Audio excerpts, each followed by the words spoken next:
Y'all doing this today? My name is David Gugino, and I've got a good book for you today. Now, you're probably wondering, why am I dressed in a tank top? I'm about to go to the gym, and I'm going to do this, eat, brush my teeth, and then go. And not only that, but I'm also filming this at like 7:30 in the morning, because I have a an MMA seminar that I'm going to this morning at my fighting gym. That's going to be from 10 to 4. So I'm going to try to knock out a workout before I go to that. But anyway, so we're going to unfortunately move. The book that I have for us today is Shoe Dog, a memoir of Phil Knight, the guy that made Nike. Now for those of you who don't know who Phil Knight is the CEO, or was the CEO of Nike. I believe he sold it, but I'm not for sure. But what's really interesting about his story, or his little nifty check mark, or the Just Do It thing, is he got the Just Do It thing by, I believe, there was a famous dictator or terrorist being executed, and they asked him what his last words were, and his last words were, "Just do it." Now, the check mark, I don't know how that became the logo, but if you've seen the movie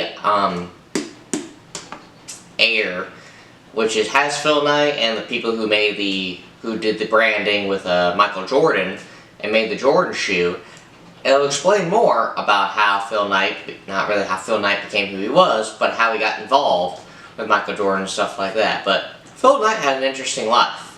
So before we dive into the book, something that I thought was very interesting is back in the day, he started off by just simply selling athletic shoes, but he would sell them out of his pickup truck. So after school or after his job, he'd hop in his pickup truck and then just start selling shoes. And you're probably wondering, why is that interesting, David? Well, because for one, he went door to door, but that's how he started like his brand or his little clothing line. He started out with shoes.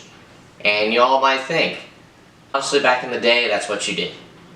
And when it comes to shoes and clothing, I mean, nowadays we all like shoes, but back in the day, shoes were not a big deal. At least I don't think they were. But now we're going to dive into the book here. We're going to dive into the beginning of the book like we usually do. Now, in this, he talks about perfection. So listen to what he has to say about perfection. Perfection in the art of swordsmanship is reached when the heart is troubled by no more thought of I and you, of the opponent and his sword, of one's own sword and how to wield it. All is emptiness, your own self, the flashing sword and the arms that wield it. Even the thought of emptiness is no longer there. So think about that for a second. The thought of emptiness is no longer there. All is emptiness, your own self, the flashing sword and the arms that wield it. So basically what he's saying is when it comes to like swinging a sword, he's talking about perfection. It's all about you when it comes to perfection. Now I understand that nobody's perfect, but when you want something a specific way, it is all dependent on you to do that. So for example, when your boss at work tells you to build this and he doesn't like it and wants you to build it this way, he wants perfection. He wants the product to be perfect for the employee. Now you're probably wondering, what kind of point am I making here? Well, sometimes you have to do certain things in order to get perfection, or just to get to what your customer or company or people in general want. Because honestly, it's not all about you.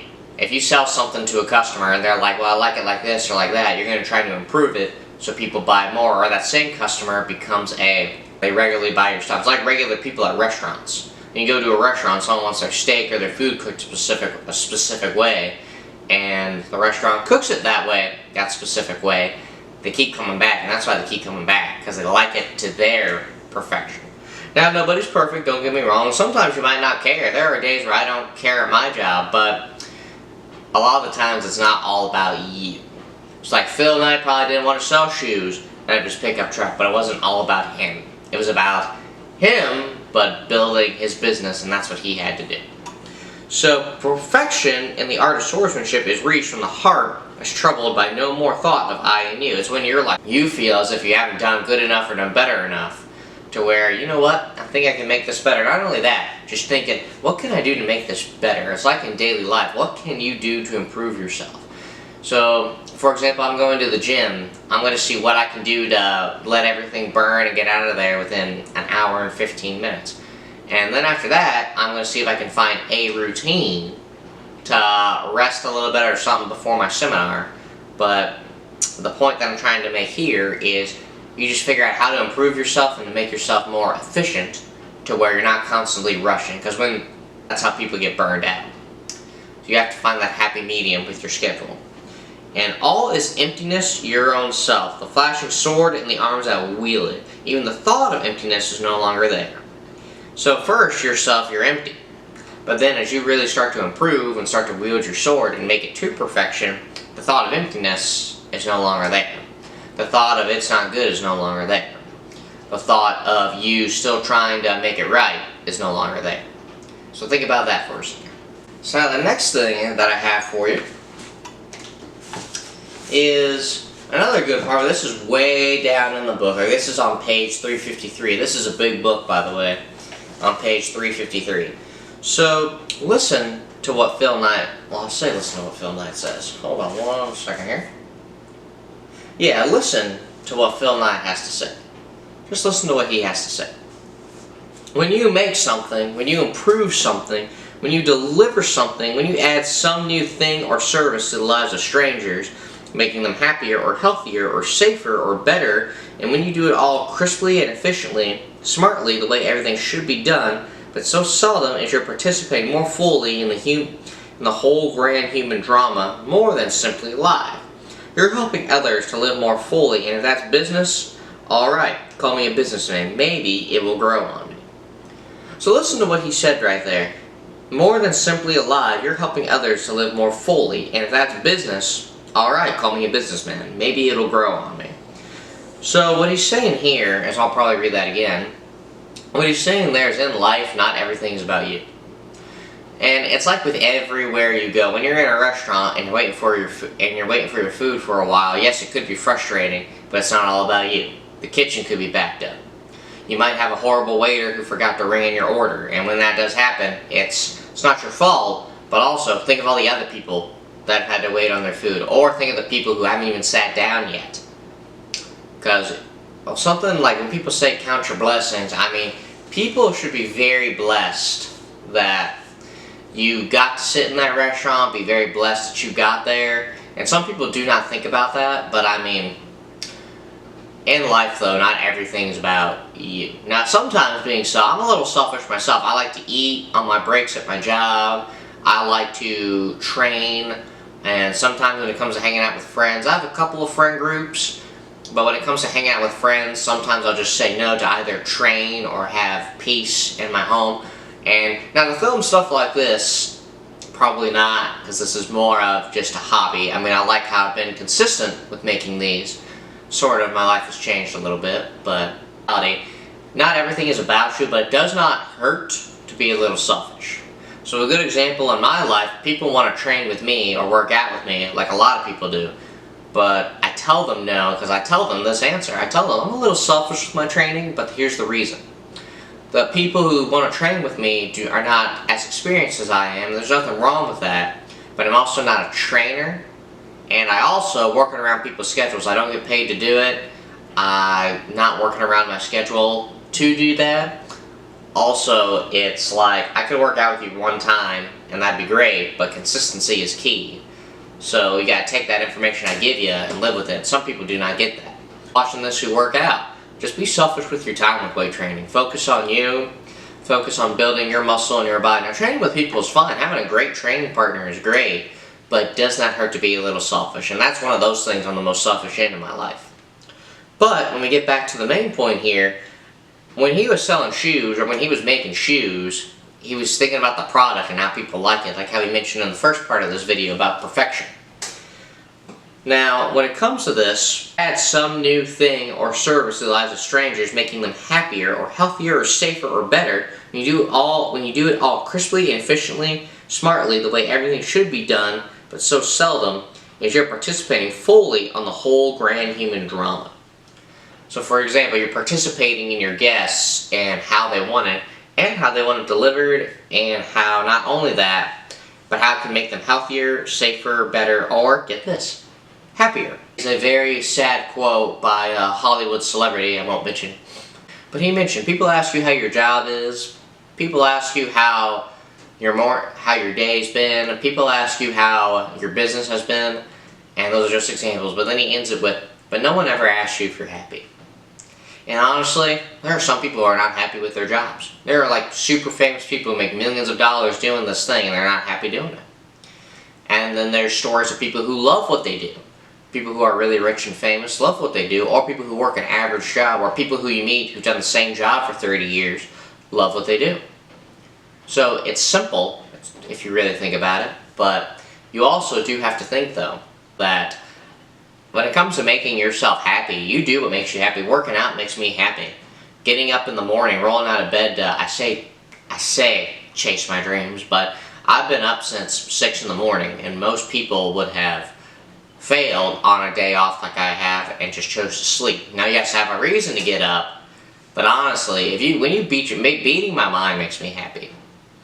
My discipline makes me happy, and my schedule makes me happy. Now, you're probably wondering, well, David, why does that make you happy? It makes me happy because I'm productive, but it also makes me happy because I'm improving myself. And not just yourself, but it'll make others happy, your friends happy, and your family happy, knowing that you have drive and motivation to do other things that people don't do. But not everything is about you, but think about that. When you deliver something to somebody, how can you make it better, healthier, safer, or even happier? So just think about that. Now the third and final part that we have of Shoe Doll is, speaking of that, remember when you used to care about shoes? When some kid at school would show up with a new pair of shoes and you're just like, wow, where do I get those? And then you got those shoes and you're like, you know what, I want these pair of shoes. And like, remember that? Those good old days? But now, I don't particularly care about shoes. I just find something, I like something that's comfortable, but every once in a while I'll buy like I'm really into Air Maxes, but I have a pair of Jordans and a pair of LeBrons and stuff like that. I don't touch them, but it's a nice little prized possession that I have back there, but in my closet. But now the third and final section is a little history on Phil Knight. So listen to what has happened through his years of Nike. So listen to this. After 40 years, I've stepped down as Nike CEO, leaving the company in good hands. I think in good shape. Last year, 2006, were $16 billion. Adidas was $10 billion, but who's counting? Our shoes and clothes are in 5,000 stores worldwide, and we have 10,000 employees. Our Chinese operation in Shanghai alone has 700. In China, our second largest market, is now our largest producer of shoes. I guess that 1980 trip paid off. The 5,000 employees at the world headquarters in Beaverton are housed on an Edenic collegiate campus with 200 acres of wooded wilderness. Laced by rolling streams, dotted by pristine ball fields, the buildings are named after the men and women who have given us more than their names and endorsements. John Benoit Samuelson, Ken Griffey Jr., Mia Hamm, Tiger Woods, Dan Fouts, Jerry Rice, Steve Prefontaine, they've given us our identity. So now, let's go back here. He did go on a trip to China to make a business trip to see if he can get people to make his shoes. So, think about that though. Let me find it back here again. Let me see here. Just think about that though. $16 billion in sales in 2006. I was 5 years old in 2006. That was huge back in the day. $16 billion in sales. Adidas was $10 billion. So not only that, but it beat Adidas. 5,000 stores worldwide and 10,000 employees. Imagine having 10,000 employees. Imagine sitting behind your desk being like, you know, I got 10,000 employees under my belt that I have to take care of and make sure they stay. 5,000 stores worldwide. That's hard to think about, 5,000 stores. When I drive, I probably see 1, 2, or 3 stores. I can't imagine having a product being in 5,000 stores. So if one store goes out of business, you have 4,999 stores selling your product, but you probably find more there. But Phil Knight has a very good story of work ethic, traveling, discipline, and just some weird things that happened in his life to make him the billionaire that he is. And he stepped down as CEO. He's retired now with billions of dollars, and I don't know what he's doing with his life now, but honestly, if you think about it, his story is very rare, because being a billionaire is very, very unfathomably, I don't think I'm saying that right, rare. But honestly, if you want a good entrepreneur story, this is a good book to read. There's more stuff about life in here. I'm about to start doing my re-reviews. I've got, I believe, one more book that I might have two more actually, but I believe I got two more books that I'm going to review before I start doing re-reviews, like part 2, part 3, etc. But overall, this was a very good book. This is Shoe Dog. I'm Memoir Phil Knight, and the takeaway for this video, I know this one was short because it was rushed, but the takeaway for this video is not really do whatever it takes, but do something different to make yourself grow. So yeah, do something different to make yourself grow, like your character. Whether it's working out, whether it's just simply getting up earlier, or whether it's just finding a hobby. And instead of taking time to sit at home and do nothing, it's a hobby. But do something different to make yourself grow. This is Shoe Dog. I hope you all read it. I hope you all have a great day, and thank you all for watching.